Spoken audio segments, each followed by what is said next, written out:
मार्ताण्डसम्भूतं तं नमामि शनैश्चरम् नीलाञ्जनसमाभासं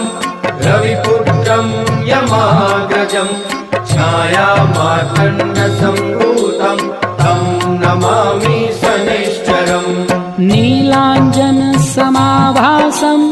रविपुत्रं यमाग्रजं छायामार्ताण्डसम्भूतं तं नमामि शनैश्चरम् नीलाञ्जनसमाभासं रविपुत्रं